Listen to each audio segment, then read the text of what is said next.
Not just one bedroom. You got speed. Just one. One bedroom. Is there a pool? So you a homeowner? In the bedroom? No. Nah. No. Just got an apartment.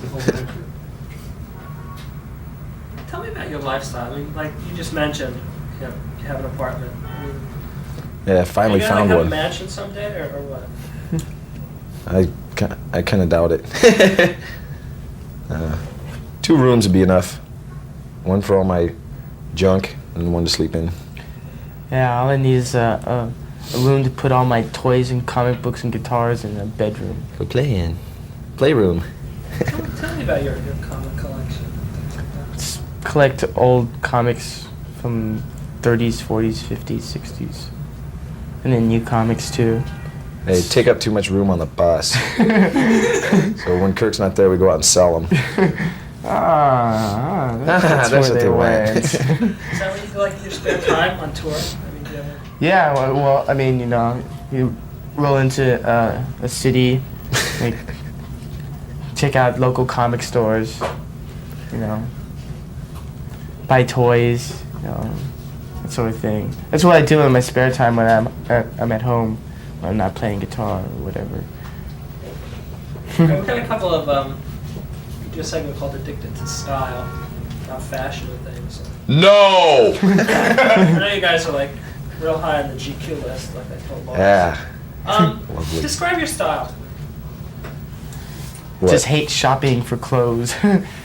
I hate trying to match colors, so I just wear black and white. Oh, just comfortable clothes. Yeah, I just like dressing comfortable. Don't really care what it looks like. Too hip to the new fashion, There's a lot of people who really get really involved in like new trends and fashion and Spend a lot of money on clothes. yeah, it's Stupid. just what's the point? I mean, See we the dress for magazine. ourselves. We don't dress for other people, basically. Yeah. The people, whoa, it's the new fashion, gotta go buy it. Yeah. And something they bought last week is hanging in their closet, forever. Yeah, because it's out of fashion. You guys like wear the same clothes on stage and off stage. Why is that? Not the exact same ones. We wash them It's- in between. Just kind of tend to smell bad. Yeah. They're comfortable clothes. And we don't feel the need to dress up, to We always forget. augment. Yeah, we have all sorts of glittery stage clothes in our wardrobe case, but we always Yeah. forget to wear them. Always write an opening song. Damn, I forgot. I forgot. I always look over at James and go, James, we forgot again. Got my glittery robe. Darn. Forgot my boots. Tell me about the t-shirts you're wearing today. Who goes first? James. This is a homemade one. Some guy in the UK made it for me. Misfits. It's off one of their EPs. It's Beware EP. This is cool. This is a single that a friend of mine, Glenn Can you start Dan. again? What's that? Can you start again? Because I missed Oh, the camera, okay. so that's right. Okay. This is a T-shirt of a single that my friend Glenn Danzig put out. He's in Misfits. He's now in Sam Hain. It's called knows him? Who Killed Marilyn? It's a pretty cool shirt. Marilyn looking pretty dead.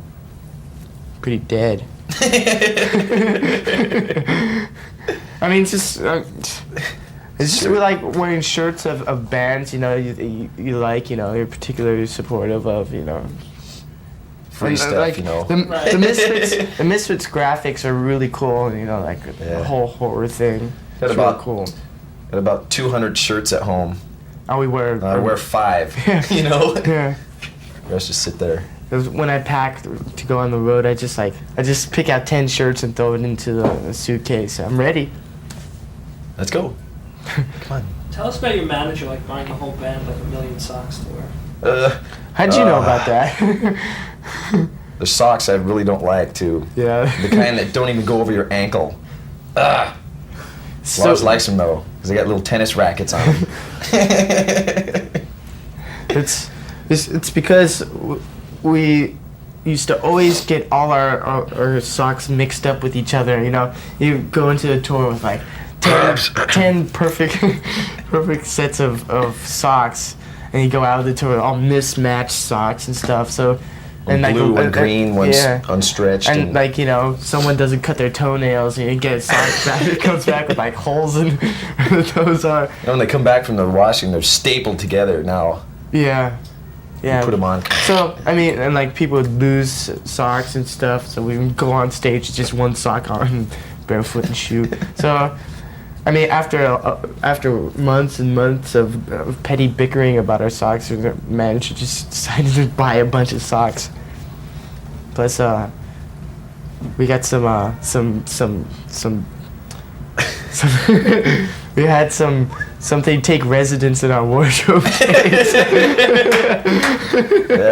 And we had to we had to oust certain articles Living of clothing. organisms.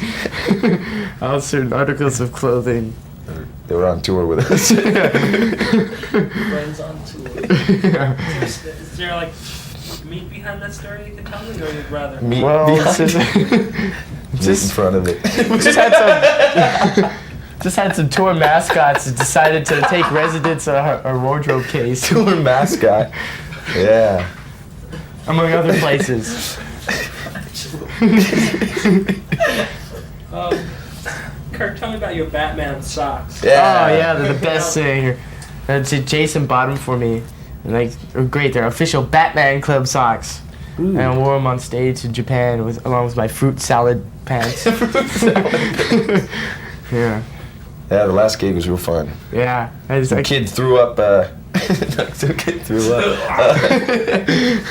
So some pants for me to wear. There were these shorts like tiger stripe felt, like.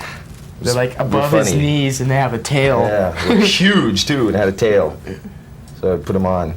Over his stage pants. And I have these shorts that they look like fruit salad and spaghetti.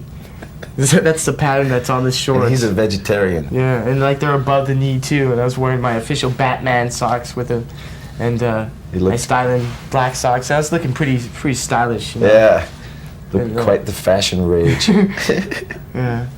My Monkeys t-shirt. We played the encore that way. Yeah, and some It's guy cool. gave me a little guitar. It's like this big, This is in Japan. like my Explorer. It's like the same. It's real small. I played it, and it sounded better than my other guitar. One last question. Fashion-wise, what do you guys love to get for Christmas? Sounds like the Newlywed Game. I have to ask this question. Oh God. Oh, jeez. Jeez, I don't know. Alright, James, what would you get Kirk for Christmas? I don't know. You know what I would get, James?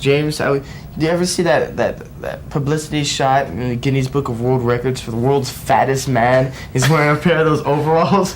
That's what I would get James, a pair of those overalls. Yeah, so the whole band can get in at the same time. Go out drinking. Yeah. So you just have to pay for one person.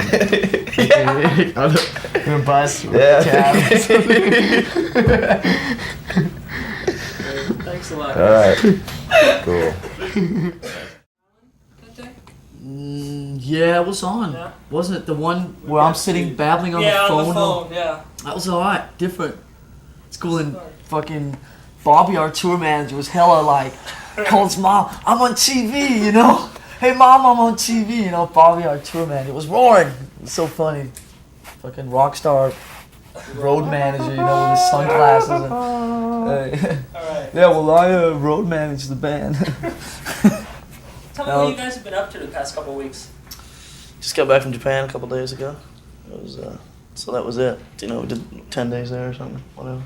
Yeah, I mean, and before that, as you might know, there was a couple of weeks of auditions and about 3 days of rehearsal with him, and then in at the deep end. We did a couple warm-up gigs down in LA, opening for Metal Church. Yay, friends! Sitting over here clapping at us off camera, and then we did these couple of gigs down there, and then flipped to Japan right after that, and did 5 dates over there. How'd they go? Brilliant. Great. Kids Different, were great, but yeah. good. It was really comfortable, you know, feel. It was really cool. Kids were just like mobbing us everywhere, you know. It was great fun. Nothing but. Lars, how is it different? Well, I mean, there's the obvious differences, like there's no support acts ever, and you go on at like 6:30, which is a bit The strange. shows were over by 8:30. It's like you're back at the hotel at 8:30 going, oh, what do we do now? Hey. But I think one of the main differences is that also most of the audience is women, like girls, Yeah, it was. female, and you have like constantly wherever you go, you have like this mob of like little 10-year-old Japanese With cameras, girls man. following you around, taking pictures, and it's like everyone's so polite and they give Yeah, you they're, like, gifts, and it's Timid, like you know. We're courteous. it's cool. But the whole place is very, you know, there's no like open spaces anywhere. It's got a bit sort of claustrophobic at the end, but I mean it was a lot of fun. It really Yeah, was. they all had to stand, you know, like right in front of their seats and stuff, and just, you know, be banging while they're standing up. The kids there hip to Metallica's music. Hey. There's nothing ever like that has been there, you know. I mean, Maiden, Priest, and that has been there, but no new, you know, intense raging metal band, and so it got accepted really well. You know, really a good thing.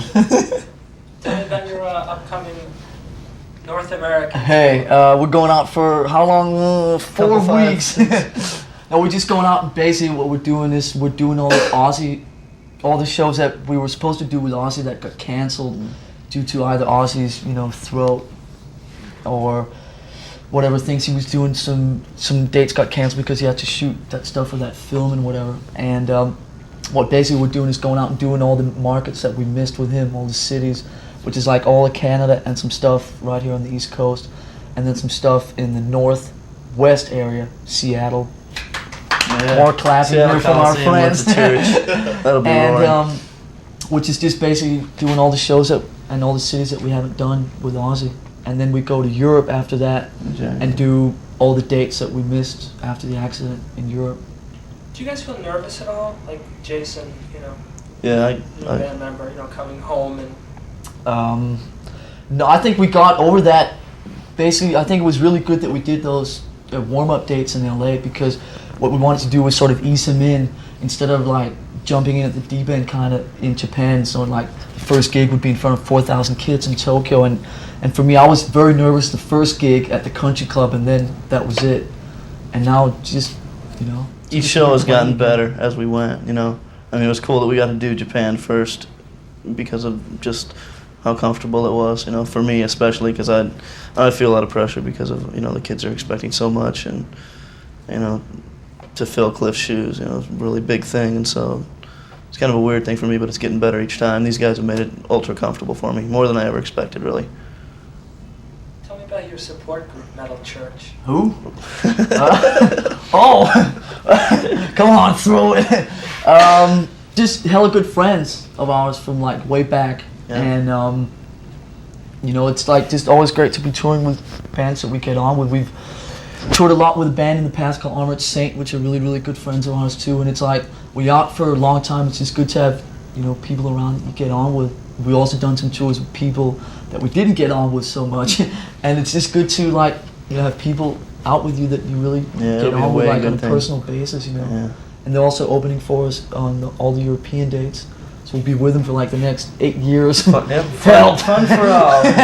one big party. They're pretty much a no-nonsense band, just like you guys are. It must be like a nice compliment. Yeah, I think yesterday I was talking to someone in an interview, and he asked me like what bands I thought had the sort of same vibe as us in terms of the way we come across and the way we present ourselves, and just sort of like general things. And the first band I mentioned was Metal Church. I mean, they're just like us, drunken idiots, trying to stay on time. How's this tour going to compare to the tour you guys just got off of with Ozzy? Well, obviously it's different. I mean, the main Headlining. difference is obviously that we're headlining, and we play, you know, an hour and 40 usually when we headline. And on the Aussie tour, the whole day-to-day vibe it's a bit different when you sort of only play 50 minutes a night, and when you go on at 7:30, just the way your day is sort of scheduled in or whatever. It's like just different when you headline. But I mean, both of them are obviously a lot of fun. It's a bit more of a sort of challenge. You have to sort of watch, you know, not to drink too much. Sure. When you headline, get a lot of sleep, because I mean, when we play an hour and 40, we can really tell the difference in sort of just how we feel, you know, day to day and stuff like that. And the energy level's still going to be the same, so you gotta pace, you know. One of the cool things also is that we're playing some smaller places, obviously, than we did with Ozzy, so it's good to feel, you know, that Yeah, the energy exchange will be really closeness strong. with the kids, instead of like, hey, we know there's 40,000 of you out there, but we can't see any of you, so we might as well just play to ourselves. I mean, it's just, I mean, we feed a lot off the energy and the feedback that we get from the kids. It's like we throw it out at them, they throw it back at us, and it's sort of, it's like a circle that just sort of goes. And it's just good when we, like, you know, just play smaller places, you know, 4,000 seaters or whatever. Yeah, no, that intimacy is important for a band like Metallica. How do you get Definitely. used to, though, like, not being able to see past the 10th row? How do you get yourself geared up for a gig like that? I noticed you're playing, like, the Maple Leaf Gardens, which is, what, like 15,000 seat 12, arena. It's a 15, big whatever. place. Yeah. Yeah. I mean, you just try and communicate as much with the people that you can communicate with. You know, it's like you, like I said, you throw a lot of it out there, but it's really, and obviously for the guys out front, I'm a bit further back, but I mean the guys out front, you know, when they're long barricades and stuff like that, and it sometimes can get difficult, you know, but I mean, you know they're out there, and I mean, we just try and really play as aggressively as we can, and Right, it just try sort to- of comes out somehow. Keep the closeness as much as possible, you know.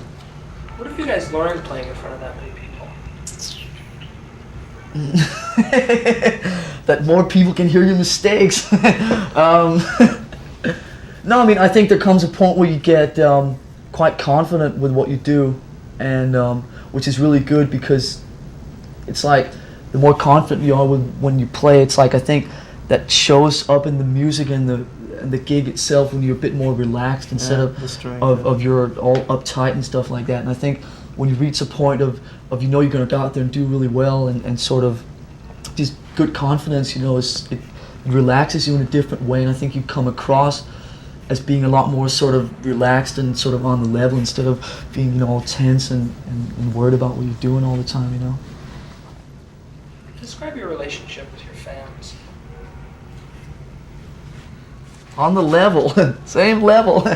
No, it's like, I mean, we're just sort of up on the stage playing, but I think that, I mean, we have a very, very close relationship Right, with people that, instead of I trying hate the word fans, but I mean, people that buy our records and, you know, come to the gigs and whatever. I think they really sort of appreciate the way that we come across, and there's not any huge pretentious Right, we're differences. not trying We're to not- present ourselves as like larger than life or whatever, you know. Yeah, it's not this, which works fine for some bands. You know, they come across in sort of larger than life, sort of like characters or comic book heroes or whatever, which is fine.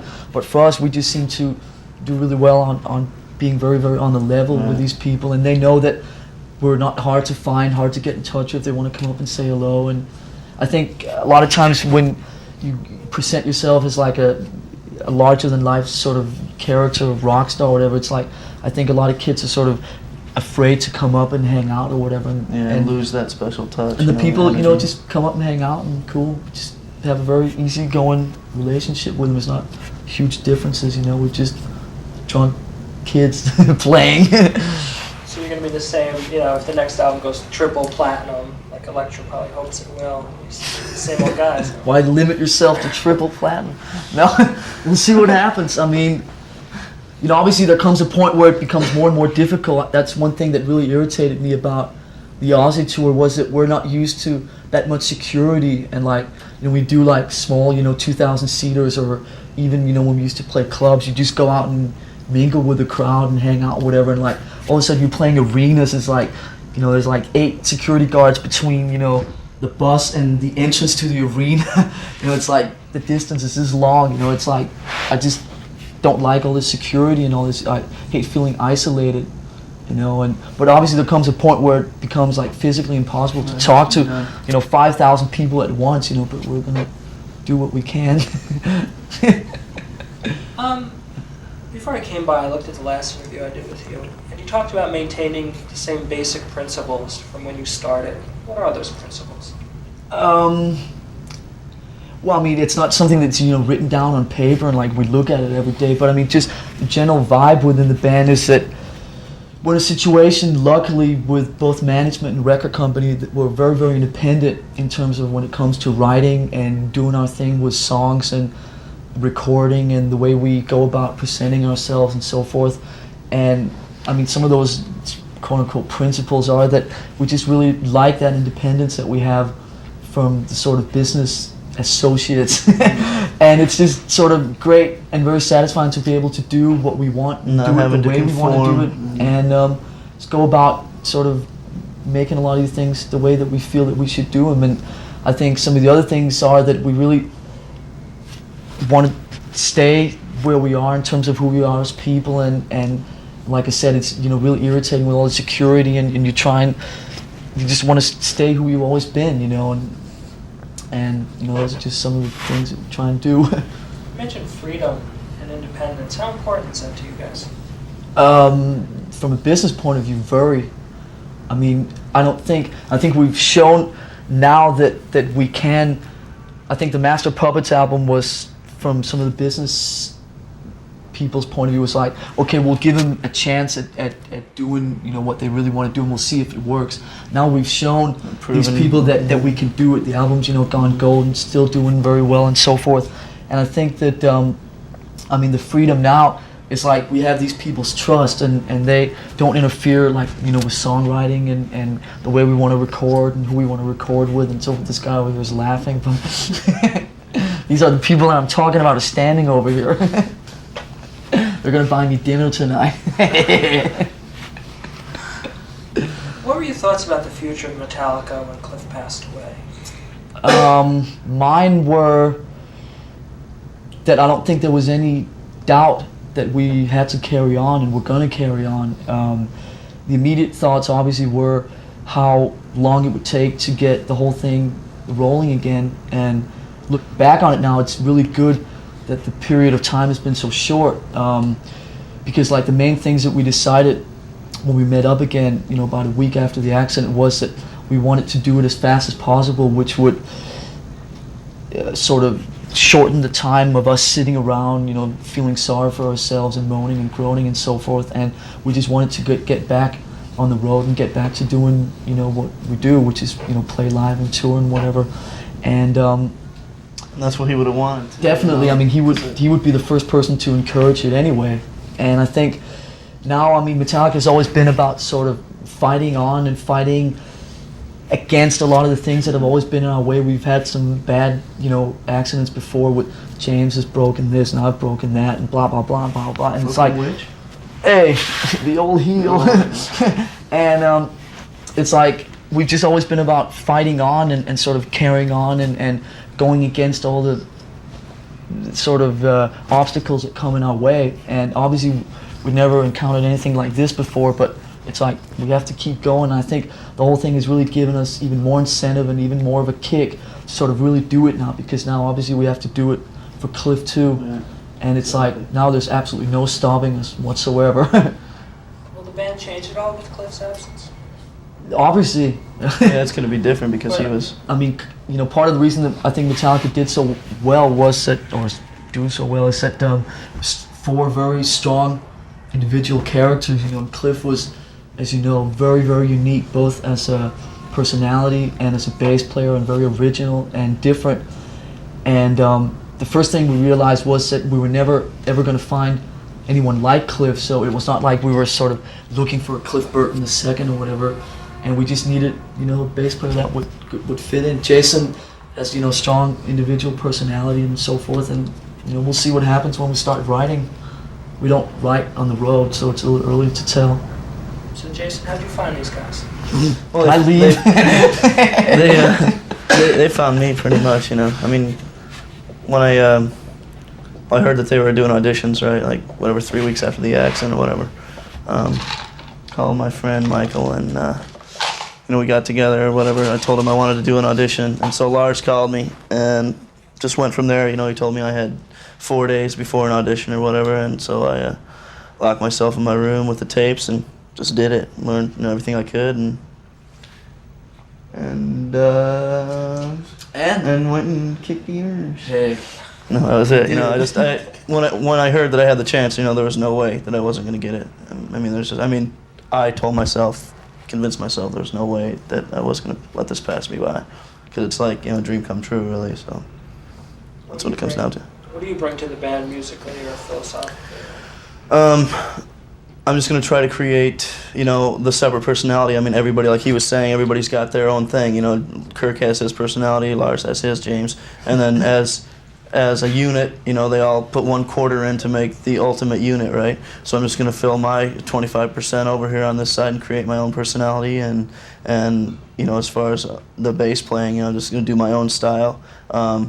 Like Lars told me, and he was saying, you know, they're not looking for a Cliff Burton clone. That'd be impossible, and there's no way it ever could happen.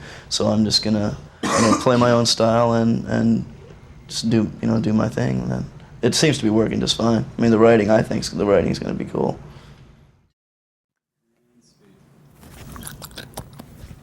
Where were we? Your background. Okay, I came from a band called Flotsam and Jetsam out of Phoenix, Arizona. We just put out the first album back in the summer.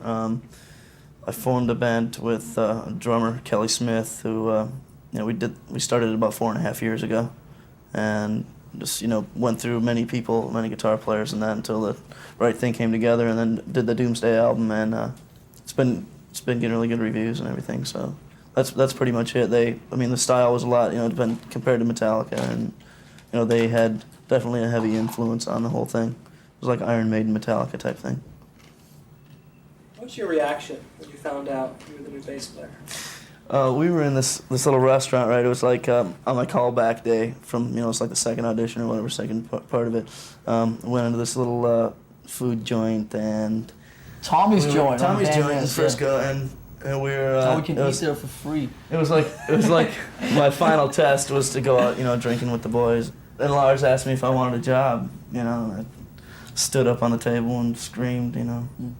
And what he didn't realize was we hadn't brought any money along to pay for the bills. No, and James so I'm out washing the dishes. And he goes, "You want a job?" And I go, "Ah," you know, scream. And James goes, "Good, you're gonna be the bass roadie." Do that again. Do that again. That sound again. No.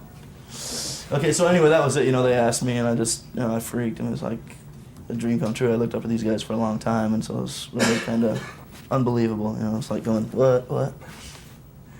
I'm noticing watching you two guys, there's like a sense of abuse from Lars. Sense of abuse from everyone. Everyone. Do they treat you like that? It's Is there like the new guy on the black this is sheep? everybody. I mean, it's not just the band guys either. You know, I mean, he can't it's the expect crew. to walk into this situation and not get a little flack once in a It's while. like the crew, production people, everybody, and just winding me up. But I've expected it and learned to kind of deal with it, you know. So it's not really that big deal. The big deal is like when I give them a hard time back, they can't deal with it. That's the that's the Ford. No, seriously though, you know, I'm supposed to be able to take it, and then when I give it back to them, they're like, you know. But I'm expecting it's getting better. At first it was really harsh, but now it's all right. Lars, how important is having fun? That's it. all about. That's it. Feeling, you know, and fun. That's what it's all about. What's in store for Metallica in '87? Well, first we make up all the European dates, like I told you before, and all the remaining dates that were canceled, and then it's just back to writing and recording the next record. It's a little early to really say much more than that. I mean, we're just going to start writing and getting the ideas together and so forth. We've been talking all year about trying to shorten that whole period, but you know, we'll have to see what happens, because last time it took a year to write and record, master, and there was a lot of time, not wasted, but I mean there were places where we maybe could have moved it along a bit faster. So we'll see what happens. It's easy to sit and say this now. You feel any pressure to match the success of that album? Not right now, no. I think it's just going to be a sort of, because on each album we sort of just progress in whatever way that we feel like, and like I told you before, there's no pressure from any sort of business people or anything to do something specific. So I mean, because of that freedom, we can just sort of go in whatever direction we want, and it should be interesting to see what happens in the next How do you guys measure success, or do you care?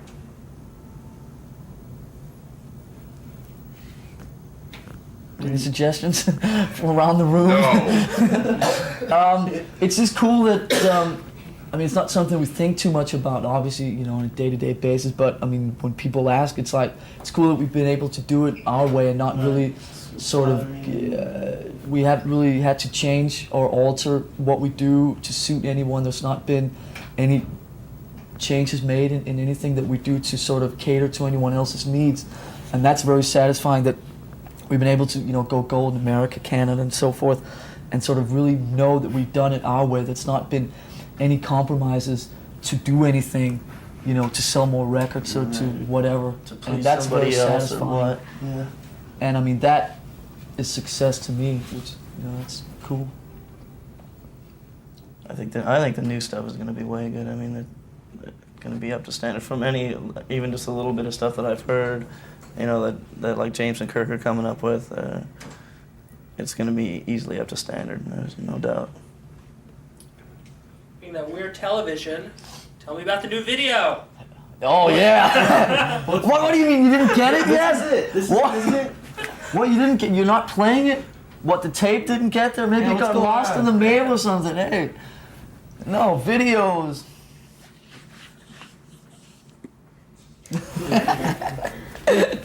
No, there's not been a huge need for one at the moment, or at least up until now. And we keep saying, well, next album we'll do one. So let's see what happens. What about doing something like a live thing for your fans? I'm sure there's a demand for it. Yeah, we Yeah. actually talked about that too at one point. But I don't know, it never sort of, we always talk about this in the back lounge at the tour bus with our manager, but never seems to get any further than that. That would be the cool thing, a live one, any kind of studio type thing would be, you know. Lars, I Really read not. in the article in Spin Magazine, interesting Oh, no. bit about your open-minded parents. Tell me about that. My open-minded parents are just a little different than other parents, Just cool. I would say. Just cool. My dad's fairly different dad. He's still to this day got longer hair than I have. Long hella beard. long He's beard. a really down cool to his- guy though, way cool down guy. to his navel. And he was, you know, a tennis player, you know, all up through, you know, 50s and 60s, professional and traveling all over the world. So I had to like travel a lot in the early days when I was growing up. And he was in the same sense that I think that Metallica is very sort of different from the rest of the sort of normal heavy metal stuff or whatever. He was like the very different tennis player on the predominantly very white and conservative tennis circuit, you know, back in the 60s and the 70s, and was sort of the different one and sort of the hippie guy with the long hair and with the different attitudes and so forth. And it was just different kind of upbringing, different parents. My mom still can outdrink me any day of the week, and even James too. And you know, cool parents. What was their reaction when you brought home Kill 'Em All and said, look, Dad? No, I mean, a lot of that stuff in the early days, you know, with the demo tapes, and I mean, me and James used to do a lot of that ourselves, and we used to do it over at my house, and so it's not like I brought home Kill 'Em All and here, hey, look what I've been doing the last 2 years. I mean, they knew what was going on. They just, I mean, encourage what I do and sort of really support me with what I want to do. There was never any pressure for me to sort of follow in my dad's footsteps and be a tennis player or anything like that, even though it would seem very like the obvious thing for me to do because I was brought up, you know, in 10 years traveled on the tennis circuit, you know, and whatever. But I mean, they're just sort of encouraging me to do what I want and He be always happy with told you to practice to the hilt and just everything. Jason, how about your parents? the hilt. You know, What does like that the mean? fullest, you know, like. The hilt. My parents are. New words there every day. You know, at first when I first took off from Michigan to, you know, be a rock bassist or whatever, right? It was totally against their wishes. And you know, the Flotsam's thing started happening, and they were real happy about that, you know, and started, you know, backing me. And now that this Metallica thing has happened, they're just, you know, ecstatic, just, you know, really proud, really happy. Just one more thing. We're doing a segment called Addicted to Style, which has to do with, a lot with fashion and things. I know your band is like real high in the G. Okay. right? Yeah. So I'm just going to ask you a couple questions on that. Visually, describe your style. Visually, comfortable. That's it. That's it, man. Comfortable. As far as I'm concerned, I mean, which is like been one of the basic ingredients in this band the whole time, is that if you can't do something different and original, then don't even do it at all. And I mean, it became very obvious very early that there was not really ever going to be any huge flashy image or anything like that.